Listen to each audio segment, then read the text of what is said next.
berkumpul lagi di DPI. Seperti episode kemarin, kita lagi-lagi balik dari rumah conference bersama Bung Binder sudah di sana dan juga Sabto Haryo. Apa kabar Bung Binder dan Sabto Haryo? Baik. Alright. Baik. Baik. Pada ngapain nih? Sehat semua. Aduh, ketarik. Belum jam makan malam ya? Belum lah. Kita makan malamnya 2 kali.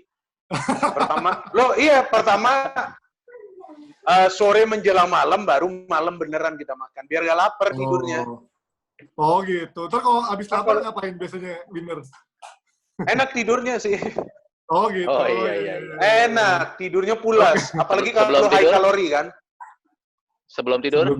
Sebelum tidur ngapain? Sebelum tidur makan buah dulu. Oh, makan buah. Makan buah. Itu kan serat bagi kita. Biar besok pagi bangun kita ke buahnya toilet 1 apa 2? lancar kan. Hah? Buahnya 1 apa 2? Banyak dong kita taruh. Banyak bervariasi, ya kan? Oke, dan hari ini seperti biasa kita bakal ngasih update lagi. Terbaru adalah dari Olimpiade yang sebelumnya bersikeras kepala, nggak mau diundur. Sekarang akhirnya mereka mau mundur juga. Dan juga yang terbaru dari Liga Champions, UEFA akhirnya memberikan kepastian bahwa UEFA Champions League dan Europa League akan diundur dengan batas waktu yang tidak ditentukan. Melihat akhirnya UEFA dan juga Olimpiade ini gimana? Sedikit dari Binder dan juga Haryo. Ya, Haryo dulu boleh. Haryo boleh. Ya, yang Olimpiade dulu ya. Ya, kalau Olimpiade kan sebetulnya belum ada suara bulat ya. Belum ada kepastian sih ya. Karena memang belum ada kepastian. Maksudnya untuk pertama kalinya Jepang selaku tuan rumah ya, untuk pertama kalinya mereka mempertimbangkan.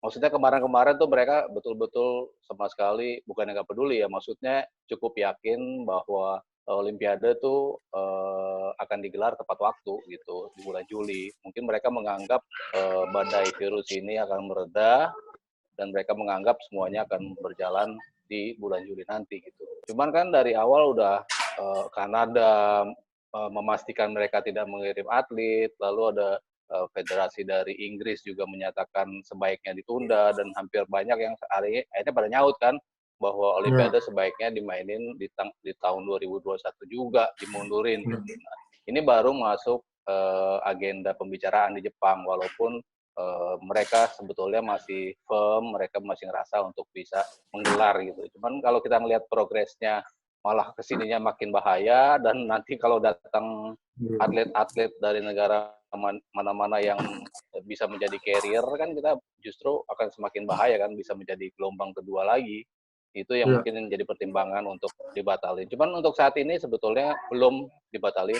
Sementara kalau UEFA udah memastikan finalnya itu dipostpone ya.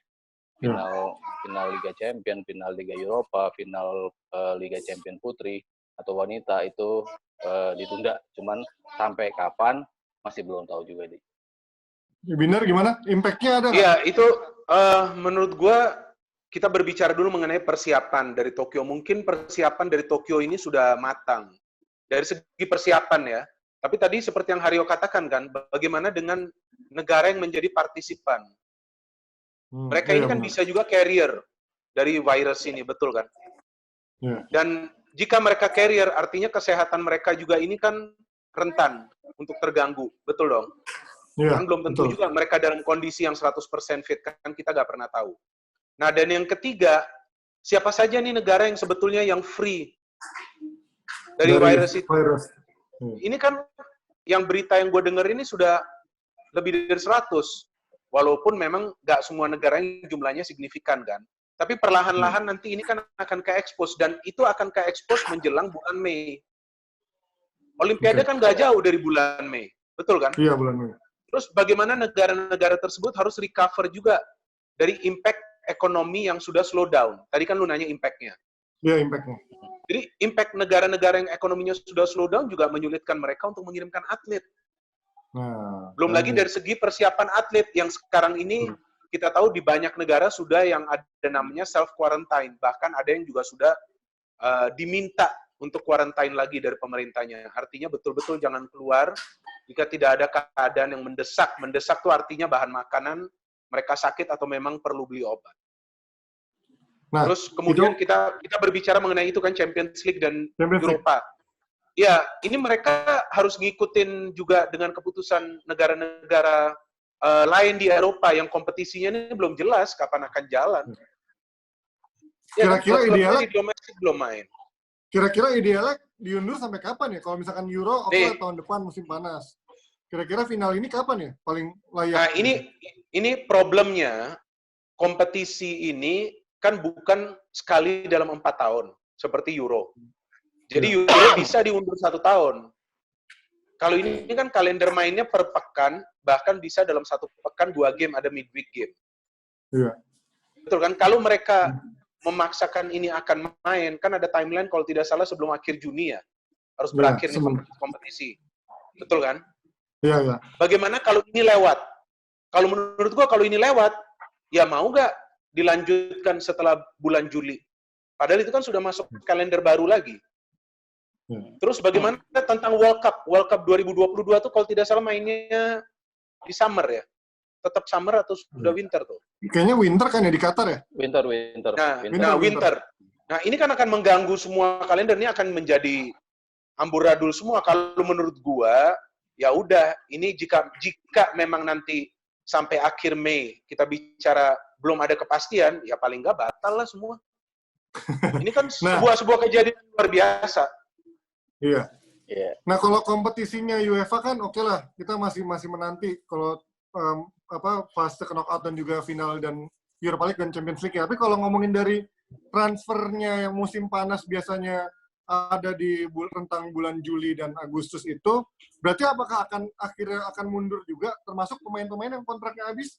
Apakah itu bisa semudah itu dimundurkan? Iya, kalau wacana yang Champions sama Liga Eropa ya, karena kan Champions itu di Istanbul ya, rencananya kan, finalnya tuh di Istanbul, terus Liga Eropa itu di Gdansk, di Polandia. Jadi jadi dua kota itu tampaknya ya 4/4 final ke sana akan menjadi venue gitu untuk itu dimainin di satu tempat netral doang gitu. Jadi nggak ada home and away untuk tim-tim yang tampil di perempat final sampai sana lah. Kalau memang betul-betul diteruskan, mungkin wacananya seperti itu gitu. Terus kalau bicara lanjutan pemain, kalau dari pemain sendiri ini memang balik lagi yang apa Binder katakan, memang ini kan kejadian luar biasa, semuanya luar biasa, semua kontrak pun jadinya extraordinary juga. Akhirnya kan mundur dengan otomatis gitu, karena seasonnya belum selesai. Bahkan Willian juga bilang, kontrak gue habis pun di bulan Juni. Kalau misalnya kompetisi belum selesai, gue rela nggak digaji. Yang penting gue masih bela Chelsea sampai betul-betul musim ini selesai. Itu Willian mengatakan seperti itu. Jadi gue rasa para pemain juga nggak cukup egois ya untuk memikirkan kontrak. Dan sewajarnya kayaknya harus begitu juga gitu.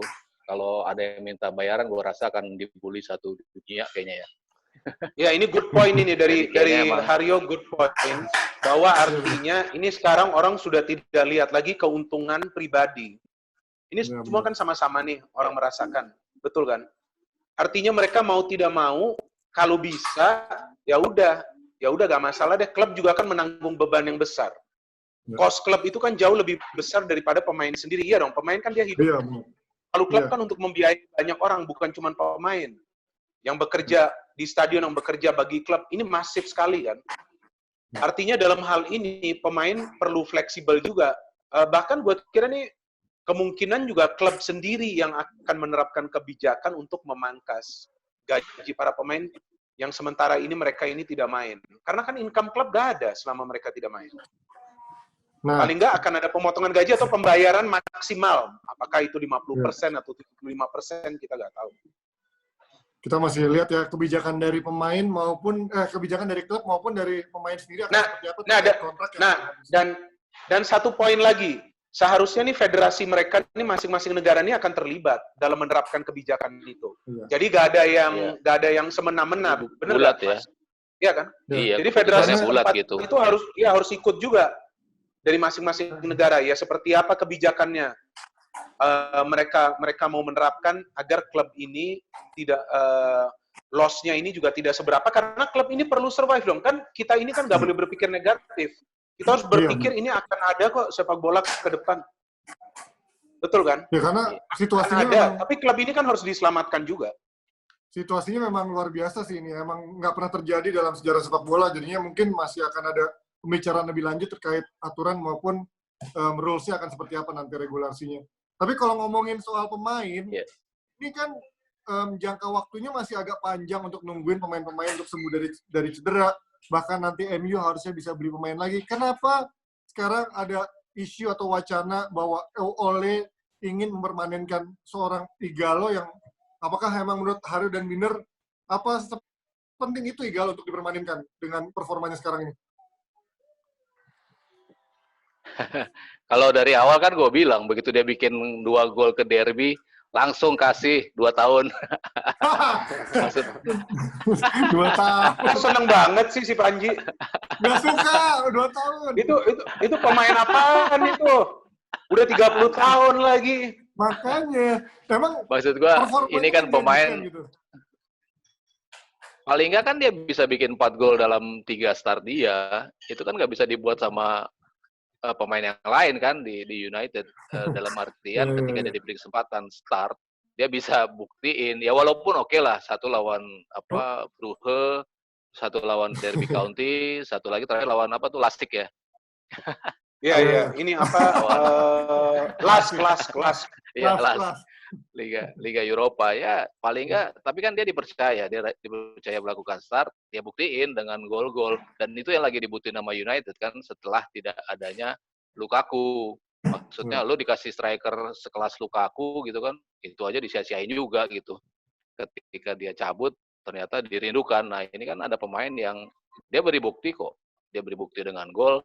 Ya paling 3 at least ini kan harusnya ya 6 bulan ini kan ini ujian dia, dan menurut gue sih dia cukup untuk lulus ujian. Kalau nanti mereka mencari striker di depan lagi ya nggak masalah, dia menjadi second strikernya gitu, paling nggak dia dipercaya dan dia bisa memberikan jawaban dan dia layak untuk dapat reward ya atas hasil yang dia berikan. Gimana Binder? Seneng banget yang ngeliat Ighalo di MU nih. Enggak, kalau menurut gua pemain seperti Ighalo dibutuhkan oleh MU. Karena MU kan main kan di banyak kompetisi. Ole ini kan perlu merotasi starting line up dengan pemain yang bisa perform dan contribute.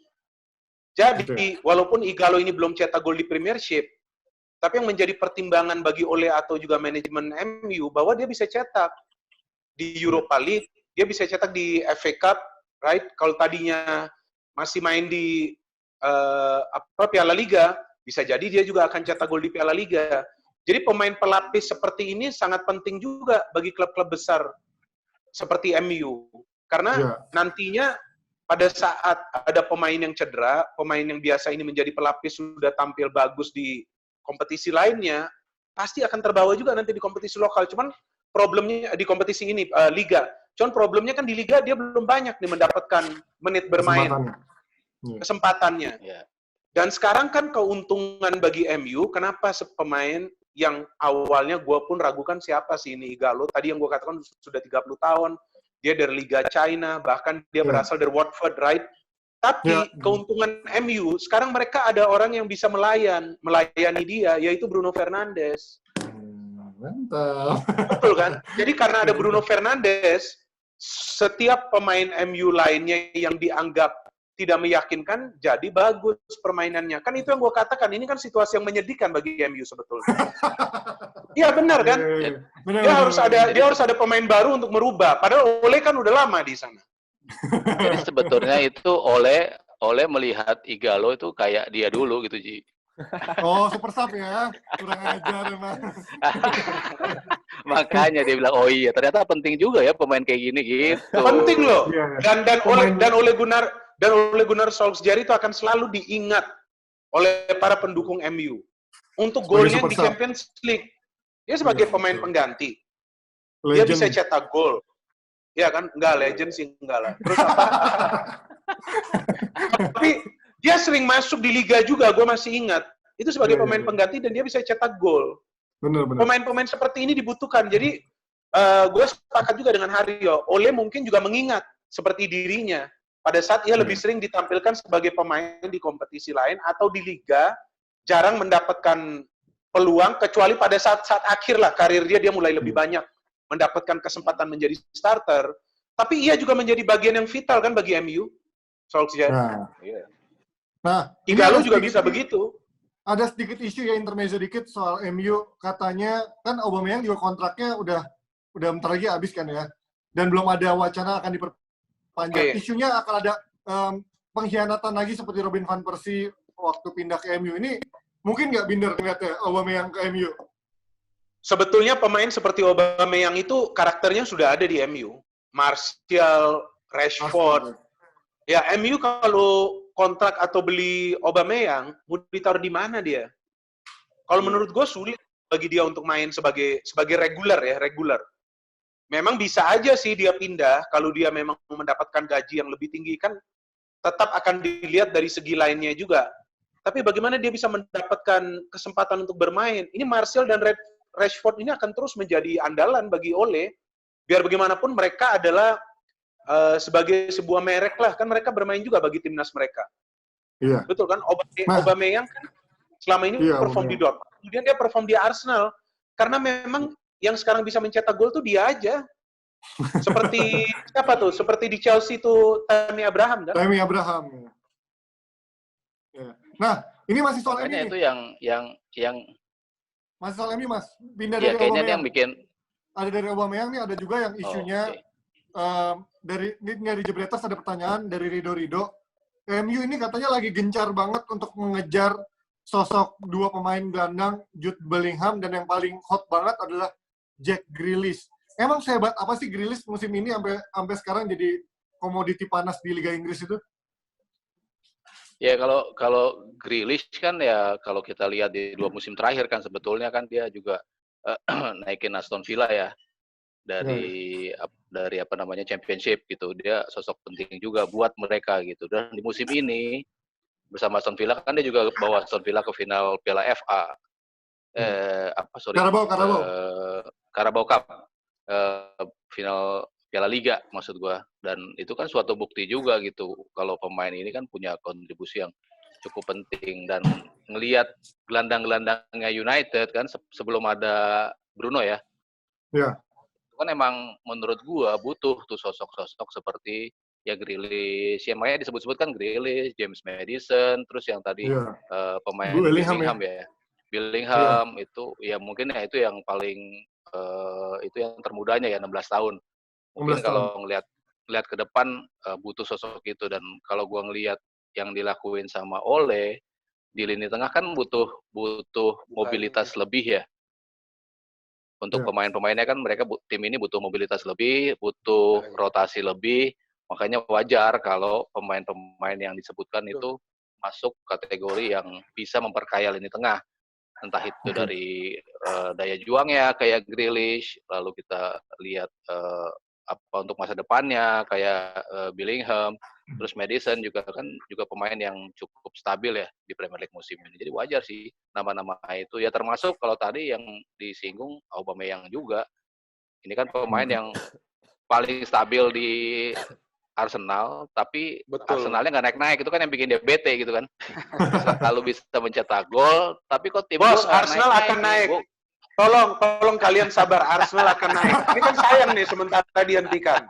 Kalian sabar dulu, nanti kita buktikan. Kan sudah membaik. Iya, benar-benar. Iya. Binder, lanjut. Jadi memang butuh. Dari Binder ngeliat Grealish, apakah memang udah layak main di tim besar? Begini, ini kan poin bagus dari Haryo, bahwa MU membutuhkan pemain-pemain seperti Grealish. Kenapa? Karena Grealish ini kan kreatif. Sekarang siapa pemain MU yang kreatif di skuad? Bruno Fernandes baru datang, terus Mata. Buat Mata udah lewat lah umurnya ya. Iya, dan Mata berapa matanya? Kan kita nggak tahu juga, bener nggak? Ini matanya berapa? Karena permainannya kan berbeda jauh. Iya kan, Juan Mata ini udah lain lah matanya sekarang kan. Jadi dia nggak sehebat seperti dulu dia di Chelsea, betul kan? Nah kemudian dia masuk ke MU, oke lah, sedikit banyak dia bisa contribute. Sebelum ada Bruno Fernandes, sekarang ada Bruno Fernandes, baru 2 atau 3 game yang mereka bermain bersamaan bisa nyetel. Tapi tetap peranan itu dipegang oleh Bruno. Sekarang Ole memerlukan stok pemain kreatif, belum tentu juga Juan Mata akan bertahan di MU. Dia melihat Grealish yang sebetulnya pernah juga gue lihat penampilan pemain ini pada saat Villa belum turun nih ke Championship. Mainnya sudah bagus dia, dan dia left footer loh, kaki kiri dia. Left footer. Nah, kaki kiri ini kalau di Inggris, di Britania Raya dikit banget loh. Jadi kalau pemain udah dulu Arsenal. Ya lu jangan hitung dia lah. Jack Wilshere itu kan biasa boneka dia. Ada bonekanya, gue lupa apa itu. Gak tau lah main itu terus di Instagram atau di Twitternya. Dan Jack Wilshere kan beda. Jack Wilshere kan mengandalkan speed and power. Grealish itu betul-betul skill dan flair. Artinya dia flamboyan seperti Bruno Fernandes.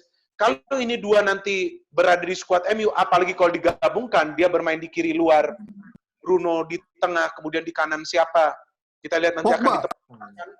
Pogba, kita belum tahu kan, masih misteri kan. Apakah nanti Daniel James atau juga Mason Greenwood, kan kita belum tahu di sebelah kanan. Sabar, Madrid sabar. Terus sebelah kanan. Di sebelah kanan ini kan antara James atau juga dengan Mason Greenwood. MU akan menjadi menakutkan saat menyerang. Di depannya, mau siapapun yang main, Igalo, Martial, atau Rashford, ya supply bolanya sudah terjamin dari tengah dengan pemain-pemain kreatif. Lebih menakutkan daripada Arsenal ya, MU berarti ya? Oke. Oh bukan, Arsenal juga tetap kuat, tapi beda kan karakter permainan. Kita ke pertanyaan selanjutnya nih. Kemarin di bahasan kemarin ada yang komen beberapa jebreters, salah satunya adalah Juferi Ardi Chandra. Dia bilang kalau media ini makin manas-manasin soal Real Madrid dengan Sadio Mane. Dengan kemarin beli Hazard cukup mahal dan beberapa pemainan juga cukup mahal, emang Madrid nggak takut blunder lagi beli Sadio Mane di atas 100 juta lagi dan ancaman financial fair play, Binder? Begini, Madrid ini kan lagi butuh pemain yang bisa merubah lini depan dia jadi produktif lagi seperti pada saat era trio BBC. Dan langkah-langkah itu kan sudah mereka ambil, Hazard, terus Jovic. Kalau Rodrigo, gue gak perhitungan karena dia masih muda. Akhirnya sekarang dia diturunkan lagi ke Real Madrid, Castilla. Mereka kehilangan Ronaldo, oke. Memang Ronaldo sudah history, sudah sejarah. Tapi Bale ini kan juga sekarang udah gak bisa perform seperti dulu. Jadi, siapa pemain yang bisa mengacak-ngacak pertahanan tim lawan seperti dulu ada Bale, ada Ronaldo. Mereka butuh pemain seperti Mbappe yang menjadi incaran, Sadio Mane, dan juga Neymar sebetulnya. Neymar ini juga masuk radar. Karena itu ciri-ciri dari Madrid. Mereka perlu pemain juga yang bisa menjadi pengganggu. Dan diharapkan juga bisa mencetak gol. Kan pemain-pemain ini memiliki karakter tersebut. Apalagi Sadio Mane, dia kan hard worker banget. Betul kan? Nah, gimana? Mas Aryo, kalau ngomongin soal Sadio Mane ini kan dia nggak ada yang meragukan soal skillnya. Tapi soal profilingnya kalau ngeliat dari sejarahnya Real Madrid kan biasanya butuh pemain yang juga punya komersil untuk dijual dan juga punya buat untuk sisi komersil buat untuk fans. Apakah Mane bisa menghadapi tekanan dari publiknya Real Madrid dan juga manajemen Real Madrid yang menginginkan nggak cuma skill tapi juga bisa dijual lah ibaratnya biasanya? Iya, kayaknya kalau ngelihat profilnya Madrid sih setelah Hazard harusnya memang Pogba atau Neymar ya. Kalau menurut gua sih, maksudnya yang masuk kualifikasi pembelian musim panas Madrid ya. Harusnya kan high profile lah ya. High profile player gitu. Karena kan mereka belum betul-betul sepenuhnya mendapat pengganti Ronaldo ya. Dalam artian secara komersil gitu. Yang diharapkan Hazard commercial wise nggak berhasil, quality wise juga belum gitu kan karena seringan cedera gitu. Mungkin itu defisitnya, makanya kalau dari sisi komersil gue rasa mereka masih butuh lah sosok yang gue bilang kalau masih di Zidane yang bisa megang dia, gue rasa sih Pogba ya masih bisa dipegang sama Zidane, dan gue rasa lini tengah mereka juga kalau ngelihat Luka Modric, lihat Toni Kroos, terutama Modric sih yang sudah mulai sangat kelihatan menurunnya. Gue rasa Pogba yang masuk kualifikasi ke situ gitu. Cuman kalau untuk pemain yang ternyata lo butuh kualitas doang gitu ya, bukan dari sisi pembelian, ya kan awalnya ketika mereka beli Kroos, ketika mereka beli Modric kan sama sekali bukan pemain yang masuk kualifikasi itu. Tapi Bintang ternyata ya. mereka bisa memberikan kontribusi yang lebih gitu. Jadi Varane, gua rasa Mane pun bisa. Varane juga. Rafael Varane. Varane, ya Casemiro, itu kan Yes. pemain-pemain yang sebetulnya nggak masuk kualifikasi Madrid ya, dalam artian bukan Galactico gitu. Cuman ya Mane gue rasa akan menambah good boy-nya mereka ya. Maksudnya ini kan pemain Oke. yang terpotret sebagai orang yang baik gitu kan, banyak sisi humanisnya, terus hard worker tadi kapan dikatakan, pinter, terus quality wise juga gue rasa di musim ini dia juga masih yang terbaik juga gitu buat Liverpool. Iya. Dan untuk pemain Afrika untuk bisa beraklimatisasi kayaknya lebih mudah ya dibandingkan Right. pemain-pemain yang non Afrika gitu kalau tampil di Madrid atau di liga atau La Liga ya terutama. Nah, ini Oke, kan benar. ini poinnya lagi kan kita kembali ke klub favoritnya Haryo, Barcelona. Eto'o aja, loh betul, bukan. Ini kan, kok gue dianggap negatif sih kalau ngomongin Barcelona. Gue ini objektif loh. Ya kan, realistis dan objektif. Jadi ini flashback lagi, pada saat Eto'o dikontrak oleh Barcelona, itu banyak yang meragukan. Iya, benar sih. Betul kan? Betul. Tapi Eto'o bisa perform. Mereka juara Liga Champions juga bersama juga dengan Samuel Eto'o. Kenapa? Karena pemain-pemain asal Afrika itu bisa lebih, tidak semuanya juga, tapi bisa lebih mudah beradaptasi, apalagi saat dia sudah bermain di Liga Eropa lainnya. Contohnya pada saat Drogba dikontrak oleh Chelsea, siapa Drogba?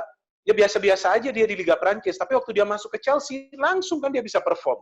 Bahkan dia sekarang sudah dianggap legend kan oleh Chelsea. Yeah. Inilah karakter pemain-pemain Afrika ini bisa diandalkan, memang betul. Haryo got a good point. Gue mau nanya deh, kalau taruhlah Madrid akhirnya berhasil membeli Mane dan di sana masih ada Hazard. Berarti pemain-pemain yang tadinya diorbitkan dan tadinya akan dijadikan bintang oleh Real Madrid, yaitu si Asensio itu, apakah nasibnya akan menjadi pemain pelapis atau bakal dibuang kalau menurut Binder? Kalau menurut gua, dan walaupun pemain-pemain itu pemain-pemain baru gak masuk, tetap yang muda-muda ini sulit untuk diorbitkan. Sekarang lu lihat aja, Zidane mengandalkan lagi Lucas Vazquez. Rodrigo dia kirim ke Castilla.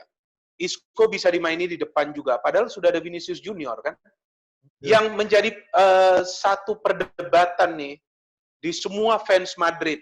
Ya kan, berikut gue fans Madrid tapi gue kan nggak, ya gue realistis lah ya.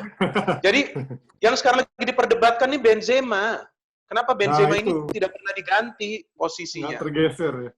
Iya, tapi ada jawaban juga di balik itu. Jovic-nya juga gak bisa perform. Padahal Zidane sudah kasih kesempatan, peluang kepada Jovic. Oke, mainin dia. Tapi dia cuma bisa kasih 1 assist kan?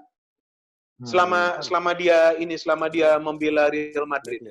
Jadi problem bagi Real Madrid, selain tadi Haryo katakan di tengah, di belakang, di depan juga loh. Ini sebenarnya. Jadi ini tim, menurut gua nih, akan kembali lagi ke konsep Los Galacticos lagi nih. Dan ada wacana juga yang memang gue ikutin terus kan, portal berita dari Madrid. Zidane juga bisa tergeser. Oke. Karena Zidane nggak percaya dengan konsep Los Galacticos. Maka itu dia nggak mau beli pemain-pemain yang benar-benar high profile itu kan. Padahal kan bisa dia beli waktu dia udah juara Liga Champions. Apakah mungkin akhirnya Perez merelakan Zidane dan kembali ke habit lamanya Galacticos itu? Iya, kalau menurut gua kan emang Madrid mau nggak mau ya, kesuksesan mereka tuh betul ada juga dari Galacticos itu. Walaupun di era keduanya Perez agak berimbang ya, stagnan lah antara Galacticos dan pemain lokal yang memang bagus. Kayak Xabi Alonso, Arbeloa, pemain-pemain yang penghuni timnas, Albiol tadinya penghuni timnas yang cukup punya nama di timnas gitu. Jadi memang gabungan antara Galacticos dan itu. Nah kalau kita ngeliat sekarang kan emang Galacticosnya sudah mulai menipis gitu. Nggak ada lagi pemain-pemain yang big profile mereka, dan itu harus kita akuin itu ciri khas Madrid yang nggak bisa dilepaskan dan selalu membawa kesuksesan kan, buktinya buat Real Madrid. Jadi tetaplah kenapa mereka ngambil Hazard setelah nggak ada Ronaldo, kenapa mereka diisukan ngambil Neymar segala atau Pogba, ya karena memang inilah ciri khas Madrid dan kenapa harus bukan malu ya maksudnya lalu beli bintang dong yang nggak apa-apa emang kesuksesan kita dan kita Iya. mampu kita nggak ngutang gitu kan nggak masalah gitu. Oke, itu dia diskusi kita hari ini. Udah nggak kerasa, udah hampir setengah jam sesuai Cepet ya. durasinya conference. Waduh, luar biasa. Udah habis minder. Waduh. Kita akan ngobrol lagi di episode-episode Cepat. berikutnya. Emang nggak kerasa ya kalau ngomongin bola pasti bawaannya pengen ngomong lama terus kan. Enggak, kita lupa juga yang lain-lain kan. Yang aneh-aneh Iya, ini makanya. kita lupa. Bagus juga Iya, begini. iya. Jadi ini hiburan loh. Bagi viewers Iya, kita makanya. loh. Makanya buat para Thanks, jobreaters yang thanks, juga tunggu dulu. Thanks to CEO juga nih. Walaupun nggak ada Iya. di hari ini kan. Lagi ya. Makanya buat para pandit, CEO nggak muncul. buat para pandit online dan juga jobreaters, boleh kalian kirim saran atau mau ngasih pertanyaan yang nantinya akan kita jawab dari para pandit yang akan siaran tiap harinya lewat conference di rumah kayak gini. Thank you semuanya yang buat udah nonton. Sampai ketemu lagi di DPI besok. Sampai Jumat juga masih akan ada dari conference dari rumah. Thank you Haryo. Thank you. Thank you semuanya. Thank you. Thank you See you. Panji. Thank you Bye-bye. Aryo. See you.